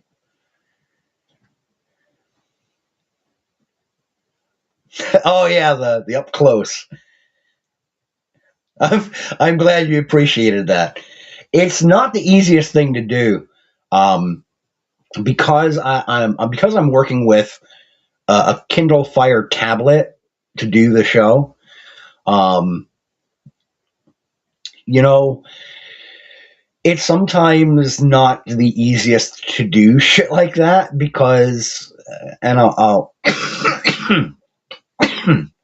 I'll have to show you here. I'll take a quick picture, and then I'll share it here. Let's see here. No, here we go. In order to ensure that, this camera angle stays consistent, because I'm working with a Kindle tablet, I've got it propped up on my desk here with, you can see right over here, it's in a folio case with a Bluetooth keyboard. It's just a Kindle Fire tablet. So I've got one of my little pocket notebooks kind of wedged in between the upper and lower portion of the folio case cover in order to prop this thing up so that you've got the consistent, stable camera angle. I know nobody cares about the technical aspects of how I'm doing the show, but just trying to put out there that, look, not the most professional at this, never have been, never will be, but it's worth it to have this kind of interaction. I deeply appreciate that you guys have been here today. And by the way, it did not escape me. Maybe it did escape me for a moment, that Sarge gifted a membership to the channel to LB Weaver. I deeply appreciate that, Sarge. It's never necessary. It's always appreciated. I'm always going to be the small timer here on Rumble. You know, Chris Pavlovsky, as much as I think his heart was initially in the right place with Rumble, there have been some moves on the platform lately that I'm kind of going, I don't know if this is a good idea, but what do I know? What just clicked there? Oh, okay, that's what that is. All right, the campaigns thing just popped up because I'm at 10 viewers, and that is the minimum required number of folks in the show in order to do some of these ad reads, but that's okay. I'm not going to do any of these ad reads, and if you are with Rumble staff and you are watching this later or reviewing it for any kind of terms and conditions purposes, it is still better than their tube, no shit, especially with the absolute rash of demonetizations and flaggings and suspensions and all that shit that's been rampant this last week. Actually, more like 2 weeks, which all got started because of Jeremy fucking Hambley of the Quartering. Fucking Ham Planet, Quarter Pounder. I already did a video on that, and that's best left to other folks who will focus on those things. That's not my area. But for anyone at Rumble who may or may not be watching or listening to this later on, for compliance purposes, for analysis purposes, Yeah, he was big time. Yeah. Oh God, I may end up having to talk about that again at some point, just because the Kino boys, whoa, buddy, have been doing excellent work in exposing him, as has Luther Morgan, who I really enjoy Luther Morgan's material. He is a fellow writer, although he does nonfiction, but still good stuff. You can check out his work over on Amazon. It's the Lol Cow book. Anyway, yeah, he is getting quarteringed. Everyone is, yeah, throwing him into the fire. Back to what I was. See, tangents. I'm like, squirrel! Woo! To Mr. Pavlovsky and the folks at Rumble. Now is a time where you're going to be seeing a lot of folks giving your service a serious look because of all the nonsense going on over on YouTube, because of the AI moderation tools that are being deployed in such terrible fashion by Neil Mohan and the rest of his cronies under the Google/Alphabet banner or umbrella. Yeah, the Rumble Creator Program, I'm not inclined to get into that. For one, I don't have Rumble Premium yet. I am thinking about eventually signing up for the Rumble Premium myself, just because I want to be able to skip through the ads on the app, because I am finding myself watching / listening to more Rumble channels as time goes on. But no, the creator program requires you to basically push ads. And the problem I find, and I covered this a little bit last week, I don't want to do a Rumble ad read for a product I've never used. Oh, LB, you've got falsies. I did not know that.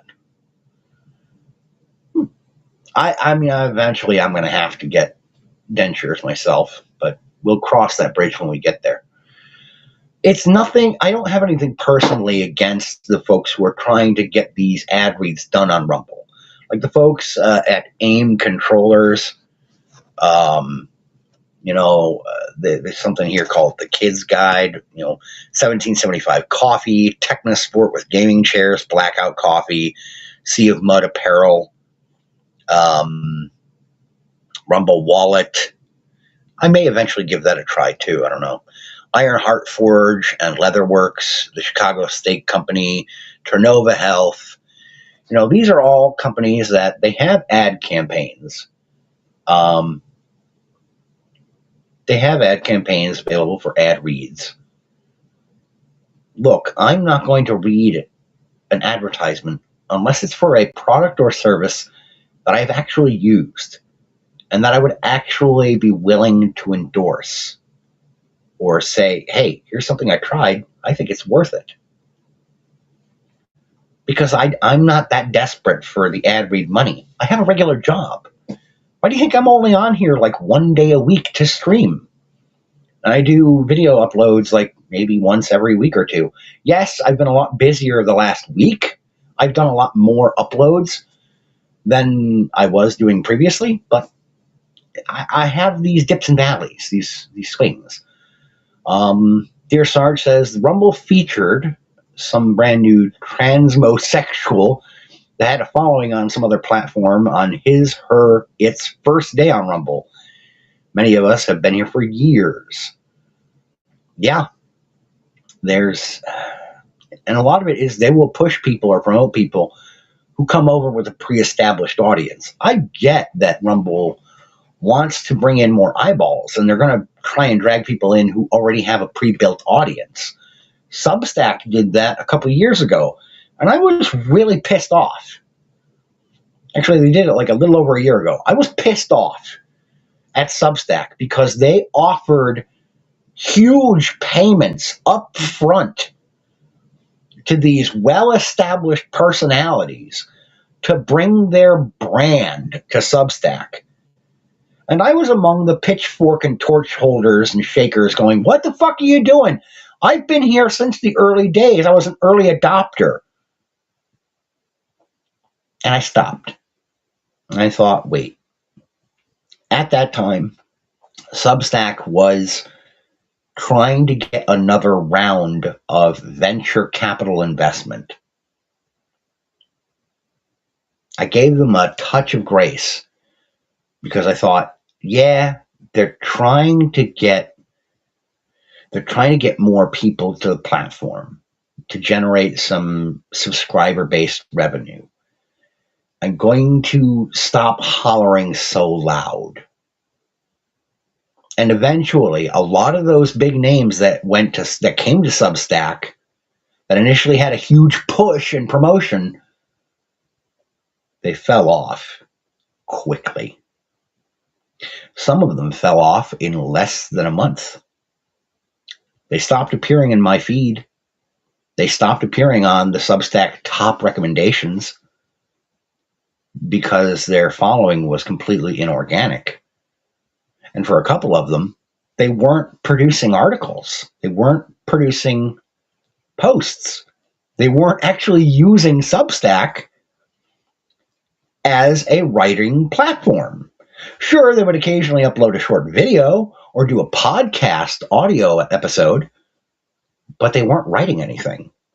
Substack was established and maintained, first and foremost, by readers and writers. So these papier-mâché personalities who made their way because they were already big-name celebrities and well-known influencers, when they showed up on Substack, yeah, there was a great big bit of party favors and hullabaloo and kazoo blowing when they first showed up, but that died quick because they couldn't do what the platform was designed to do. Genuinely engage from a more narrative perspective and approach, something more thoughtful. That's why they came, and then many of them disappeared. But yeah, Sarge, I think that's a big reason why Rumble features some of these new names or faces is so quickly is because they come with a pre-built audience. And Rumble's hoping to anchor and hook those people in to stick to the platform. Steve says, reading the ads is the difference between $0 income to possibly $1,000 a month. That's fair. That's true. And look, I would love if I could find some products on the campaigns that I'd actually not feel guilty about doing the ad read for. But here's another thing. They do have minimum requirements. You have to maintain a minimum audience viewership in order to qualify to even read those campaign ads. Let's be honest, I don't usually maintain very high numbers. I'm not a big, well-known guy. That's okay. Okay, LB. I'll be right back, folks. I'm going to hit the bathroom one more time, and then we'll get into kind of the last tail end of things here for my part. Because I'll probably be heading upstairs to grab lunch and get ready for work here shortly. Back in a moment. Something like thunder. Your spikes point higher than the sky. You ever feel like the soul of a kid? Don't let it follow your fire. Rebel son, rebel son. Not right, but you're coming to it. Rebel son, rebel son. The fight's not over, every day is work.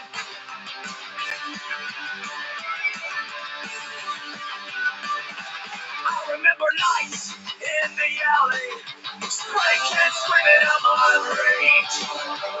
But every anthem turns to silence if you lock yourself inside the cage. Raise your fist, but know it's alone. Our hearts are torn to dust.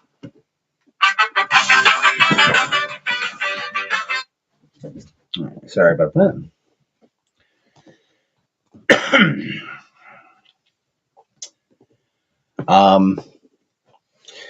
Besides which, I've never done the ads, so I'm not sure how this would even work.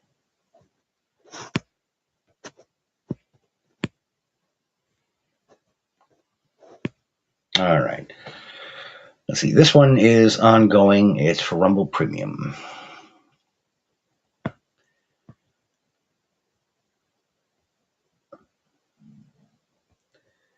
And I know that there's a certain number of ads you have to do in a specific amount of time. They want you to stick very close to the script that they've presented. Like it says, ad reads completed 0 out of 3. So I assume that means that in order to achieve a payout, that I would have to read 3 of these ads at minimum in order to get the payment that's offered. Like right now, I qualify for reading an ad for Rumble Premium, Blackout Coffee, Sea of Mud Apparel, and that would fulfill the 3 ad requirement. But I don't know if they require that you stick exactly to the script. And again, I haven't used any of these services. I don't know. I don't know.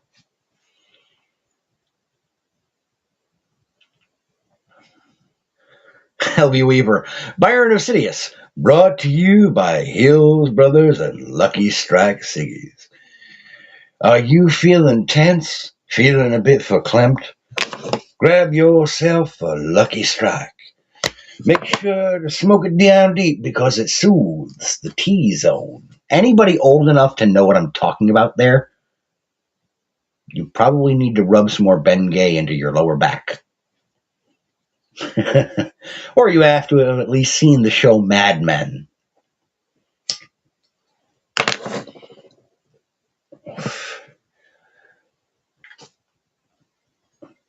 And yeah, Stevie Bananas, you have to have, I think it's a minimum of 100 followers to qualify to get paid out for the ad reads. I've got a little over that. I've got I think 107 or 108 followers. So I'm just over that minimum line. Hills Brothers Coffee tastes like ass. Anyway, sorry. Remember, when you need to wake up in the ass crack of dawn, what better than Hills Brothers Ass Crack Coffee? Slow dripped over the anus of a donkey. Sarge says, I figure if people enjoy my scene, rants and gifted subs will come from the people that really matter. That's true. That is true. And listen, to the folks at Hills Brothers, I'm going to clarify in case, in the 1 in 10 billion% chance that any of them would see this. I'm just doing a bit. I haven't drank Hills Brothers coffee. I don't know if I ever even have, to be honest. Maybe I drank some at a hotel that I stayed at some point. I don't know. I genuinely don't know. So I'm not bagging on your product. I'm not saying that your coffee is made by slow dripping it over a donkey's ass. I don't know. Frankly, if you're drinking something that was made by slow dripping it over a donkey's ass, I think you have more concerns than where the coffee's coming from. I think it has more to do with drinking anything off of a donkey's ass.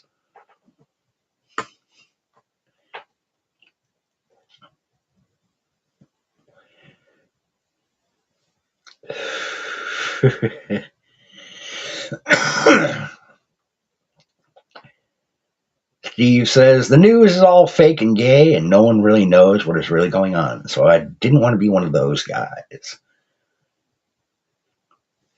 And that's the thing, is understanding where your actual interests and passions lie. Mine tend to lie in the realm of storytelling, bookish things. And it's why you gotta, when you find your area of passionate pursuit, stick to it. You may not become one of the all-stars or one of the best knowns in your field. But if your field is, if it's giving you joy, isn't that what God calls on us to do? Find your niche. Have joy in it. Give back to it.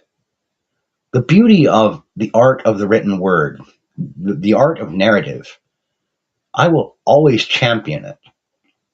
Always. And sometimes I'm not going to be the best representative of it. But there's still some beauty to be found in it elsewhere.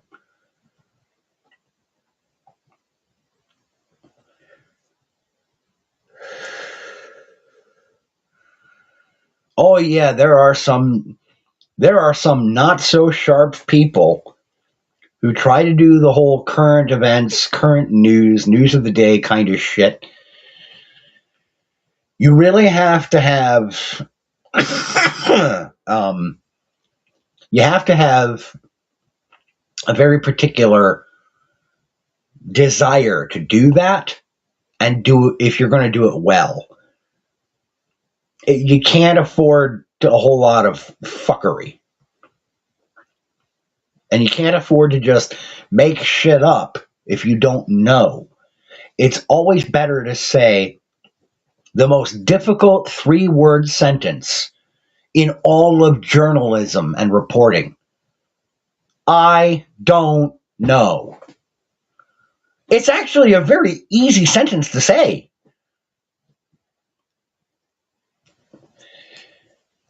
I can prove that it's easy to say.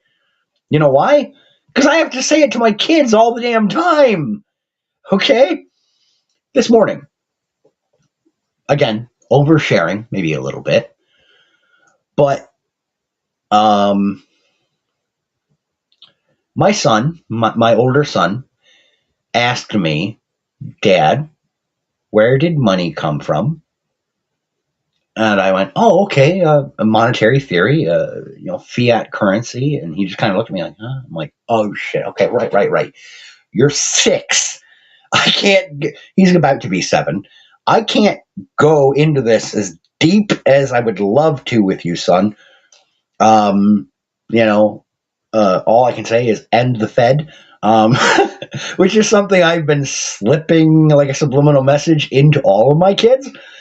So much so that my 13-year-old sometimes says that just as a joke. When I'm heading out the door to head to work, she'll be like, bye, Dad. Have a good day at work. Go Team Venture and end the Fed. And I'm like, yes! And no, he doesn't ask me that, Weaver. What he asked me this morning was, where does money come from? And when I responded, monetary theory. Okay, fiat currency. And he was giving me that look. I'm like, oh, right. I can't get that far into it. Okay, son, well, here's the thing. A long time ago, hey, Red Pill, Rebel, good to see you there, brother. A long time ago, son, I told him, people used to take, let's say you had gone out into the woods and you found a bunch of berries.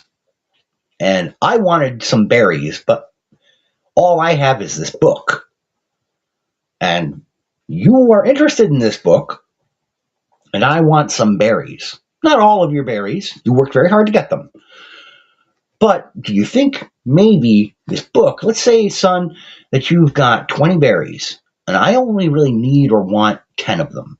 Do you think this book is worth 10 of those berries? And he kind of giggled, and he's like, no, I'll give you 5 berries. I'm like, okay, that's called finagling. Okay, that's how people used to exchange goods and services. They used to try to figure it out amongst themselves. It's finagling, or compromising, or another word you could use for it is striking a deal. Yeah, Stevie does the whole wimpy route. I shall gladly pay you Friday for a hamburger today. And then somehow that fat son of a bitch never gets pulled into the fight, even though he's always there. Why is Wimpy always there when Pluto and Popeye start fighting? How is that motherfucker always present and knows exactly who to scam for a burger that you know that fat fuck is not going to pay you back for? You see him always ask for the burger, but does he ever come with the money? No. Anyway, um, he's like that one friend everybody has growing up who says, hey, dude, I just need some gas money, or hey, I'll get you back next week. And the motherfucker never gets you back next week. And if you decided to hand him a bill with the compounded interest for all the favors that you've done him, the receipt on that thing would come out looking like the mother of all CVS pharmacy receipts. It would be a mile and a half long, and you'd say, listen, cocksucker, there's so much compound interest on this fucking thing, it's worth more than Elon Musk. I hope your cheeseburger was worth it, because you're going to be paying off the debt on this until you've been dead and in hell so long that Satan has grown bored using a pineapple to ram up your ass. I missed some chatter there of that exchange. No, I didn't say any of this to my son. Oh my God, Sarge, I'm highlighting that. Bartering 101. Is a chicken worth 3 blowjobs, or is a blowjob worth 3 chickens? Cluck, cluck, get your fuck right here. Remember, if it's a $5 cluck, it's a $5 suck. Anyway.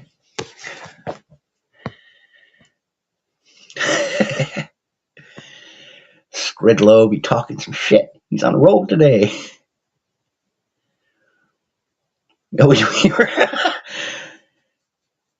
Yeah, and LB, you are not wrong.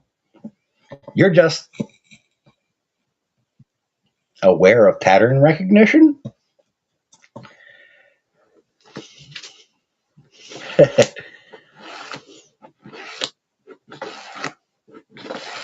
Three chickens. I gotta go buy some livestock. Anyway, inappropriate joke aside. So I was, telling my son about barter. And I said, what happened eventually was a whole bunch of people started arguing when they were finagling about how much certain things were worth in terms of their trade. And eventually, a whole bunch of really smart people, or maybe some really stupid people, who knows, got together and decided that they would create they would create a thing. I don't have any coins down here in my office, but I had a couple of nickels and a quarter on the counter up in the kitchen. So I grabbed a quarter and I said they made these little things called coins or discs or denarim or doubloons or whatever. And they said, this is a unit of worth or value. And we'll say that your 10 or 5 grapes or berries are worth one of these shiny discs. But the book is worth 10 of those discs. And my son went, oh, but the berries, when you eat them, they're gone. You'll need more tomorrow. And I said, yes, that's part of the calculation of figuring out how many shiny discs to give in exchange for a tangible permanent good versus a tangible temporary good. But here's the difference, son. You don't need this to live. It enhances your life. it brings beauty and joy to your life and allows you to develop ideas and thoughts and daydreams, entertainment that can inform and inspire, and, maybe if you consider it, shameless self-promotion! Five and Dime available on Amazon.com, BarnesandNoble.com, and on Lulu.com right now. Get your copy today. Anyway, that includes you, Pavlovsky, and you fuckers at Rumble. You really want to help somebody who doesn't have the time or inclination to sell your products in the campaigns? Maybe, just maybe, let your creators and let your uploaders sell their own shit. And you know what I would do, Chris and company, if I generated some sales of Five and Dime by Joshua T. Cochran's Trilogy, available now? If I was able to sell enough copies of this, I would use the money earned, the revenue earned from those sales, to purchase a Rumble Premium account. Anyway. Sideline tangent. Over. But I was trying to explain to him that, yeah, we eventually had to agree on having a store of value, a thing that we could make a bunch of that would represent value. Thankfully, this was so close to the time that I had to get him outside to get on the bus to head to school that he did not ask me any follow-up questions. Because at a certain point, and probably not far after that point, any follow-up questions were going to have to be answered by me by the following 3-word sentence. I don't know. Now look, my son is going to be 7 years old soon. He is well aware there are plenty of things about this world that I don't know enough about to give him a good answer. But I at least know where to look or who to ask for the answers to a lot of questions. But one thing I have told him, and I have told my 13-year-old, is if you have a question for me that I don't know the answer to, your first response should not always be then to say, okay, I'll ask Google. No. That'll give you an idea of where you can find the answers, but you can't trust the first result every time you ask Google or Grok or ChatGPT. Okay? This is where you need to start exercising discernment. Don't get suckered. And if the result has the little word "ad" next to it, they're not trying to give you an answer. They're trying to sell you something. Much like the scammers who are trying to sell me advertising and marketing services.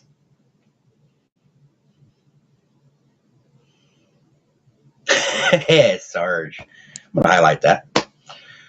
2 of my favorite authors, Byron Osidius and L.B. Weaver. Fuck that Stephanie King. Thank you much for that. Look, much as I find King to be an insufferable prick, and yes, Stevie, that is a great rule of thumb.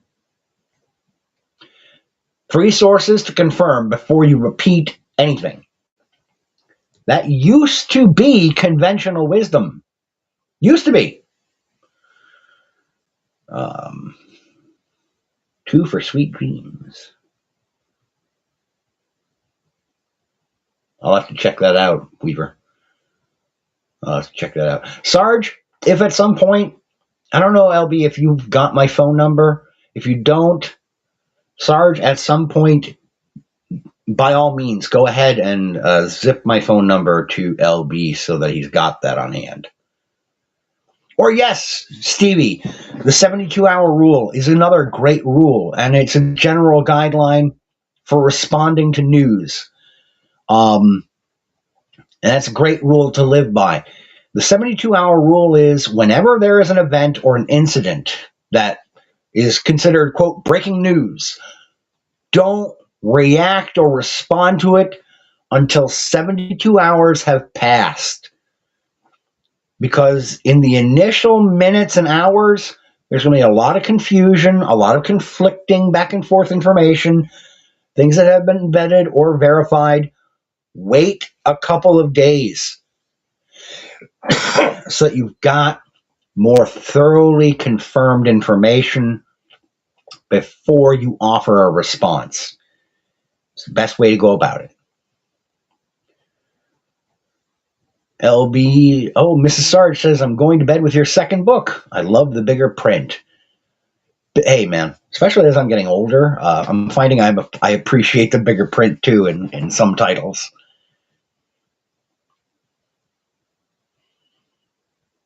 Yeah, exactly, Steve. The dirt gets washed away by the third day. It's kind of like running. It's like running your information through a vat of Bactine, to make sure it's sanitized.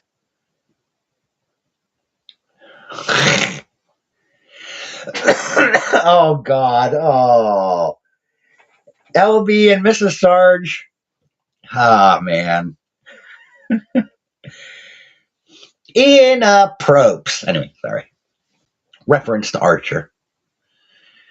But holy hell, I've been on for close to 2 hours here, and it's way past when I was planning to hop off so that I could get my lunch set up and get my things squared away for work later on. Ladies and gentlemen, do you have any final parting comments, questions, or concerns before I dip off?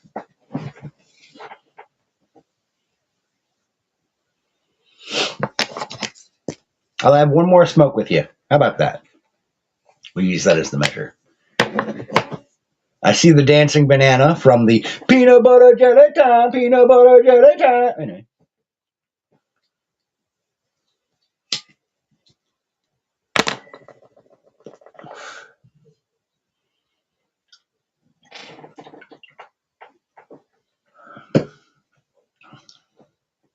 Stevie, thanks for popping in. And it's great to have you here. Good to meet you. And good to be able to have a bit of back and forth with you there, sir. I know, LB, that you guys go like on and on for hours and hours. I never set myself up for that long a show. I just never do. That, and I'm not built for it. I'll just admit it. I'm not built for doing a long show. Even this 2 hours felt like a little bit of a stretch on it. But it's easier when I do have folks to converse with and have that back and forth. I deeply appreciate the concerns, and not the concerns, but the chatter. I really appreciate it. And that's not a problem, Chris. You had to run out for smokes. Like, trust me, we all get it. Most of us here, myself, Sarge, LB, we're all smokers. We get it.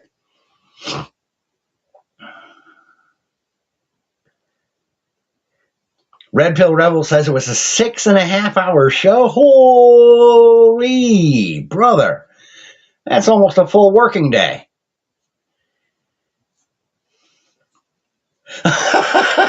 Sarge doing the reference to that weirdo lady on the plane. That motherfucker back there isn't real. I get that feeling.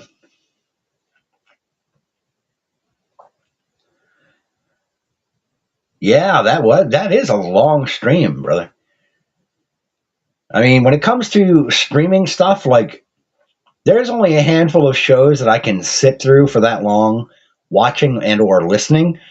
Although I will admit, tonight when I head to work, I've got a nice, easy, long listen for me lined up tonight.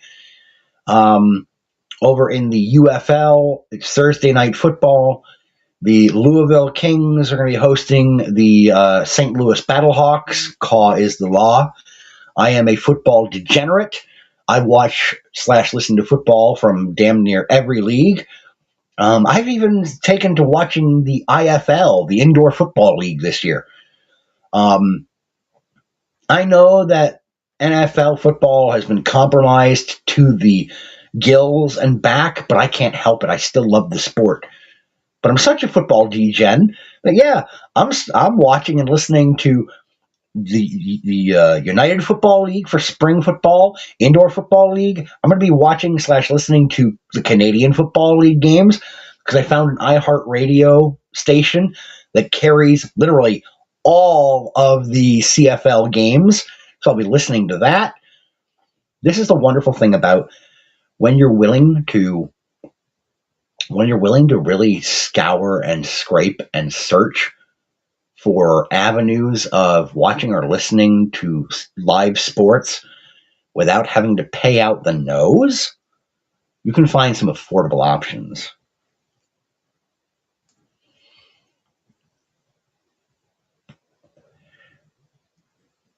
Yeah, no, that's all right, Weaver. Yes, I was born and raised here. I just don't always sound like it.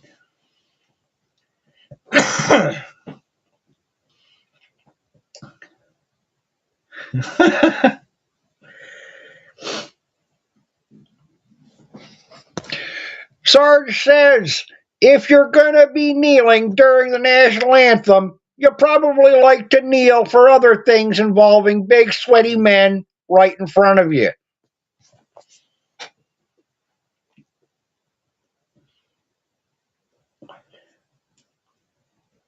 I promise that's the last one.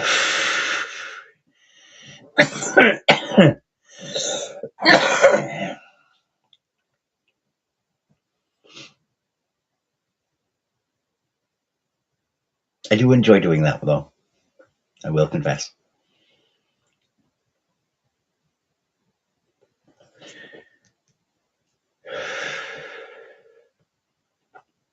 All right. I'm going to cue up one last song for a farewell. And let's get up.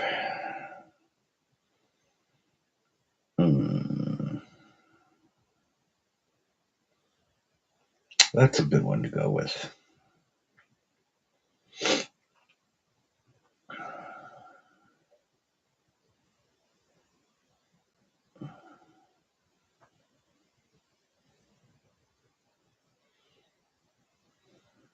What's a good one?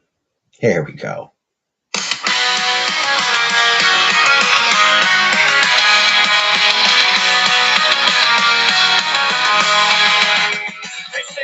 Okay, we're already lost cause. Witness of the trouble, point out a lost loss. But I love this soil, these mountains and streams. The flag ain't the problem, it's the boast of the scheme. True to the land, the men on the throne. This country's hard, it's the people not so. It's their dirty hands that keep us in chains. So we'll rise for the land that can never profane.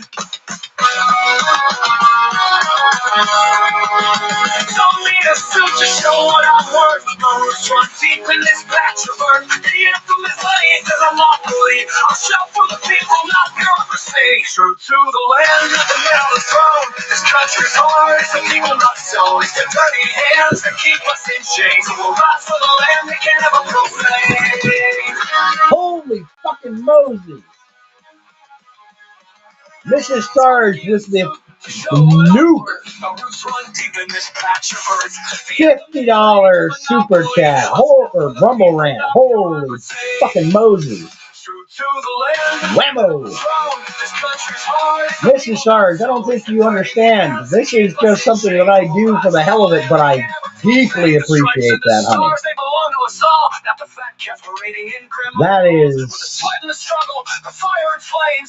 That is extremely generous. And I hope that you did not just give me Sarge's beer money, because otherwise he's going to have to come from where you guys live and slap me around a little.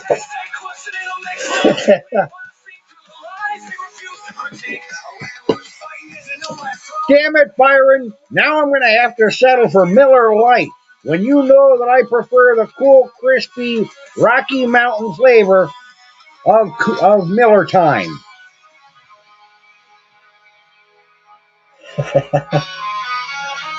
Oh, shit.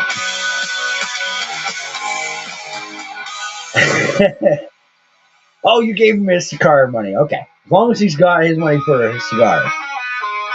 Just remember, Sarge, sometimes a cigar is just a cigar. But to quote George Carlin, sometimes it's a big brown dick, and you're sucking on the wet end of it.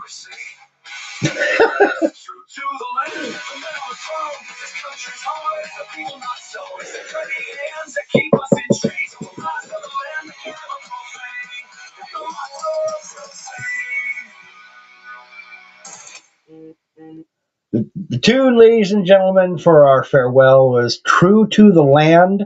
The song is available for listening to in the form of a music video on the Rumble channel. You'll see it's down quite a bit now at this point.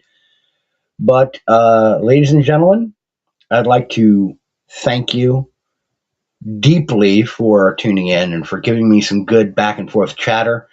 I started off with kind of a game plan, and we got to that through after about an hour. But thanks to you guys being willing to sit and visit with me, stretch this thing out twice as long as it normally would have been. And again, Mrs. Sarge, I deeply appreciate that generosity. It means a lot to me. I mostly do this for the joy of it. It's why I still tell stories, even though I don't get much in the way of financial benefit from it, because I love doing it. And there's nothing better than having actual good conversation. Mrs. starts saying, "Why are you gay?" Like, what's his putz there? The African parliamentarian. I must ask, why are you gay? You say that I am gay. What makes you say that I am gay? It could be because I saw you letting another man put his penis into your ass. Well, that's some certified homo shit right there, if I say so myself. All right, ladies and gentlemen, I do hope that you have enjoyed today's show. And remember, if you're going to get knee bound, it should be to pray to Jesus Christ for salvation, not to be sucking on the wet end of some guy's pecker. Remember, your soul needs to belong to Jesus because your ass belongs to me. Ladies and gentlemen, boys and girls, children of all ages, this has been Byron Residius for the Storyteller's Corner. Sarge, Mrs. Sarge, LB Weaver, Red Pill Rebel, Stevie Bananas, Chris from over on YouTube. Everybody here saying, ladies and gentlemen, thank you for tuning in. Thank you for listening. I ask that you take care of yourselves. And as always, keep reading.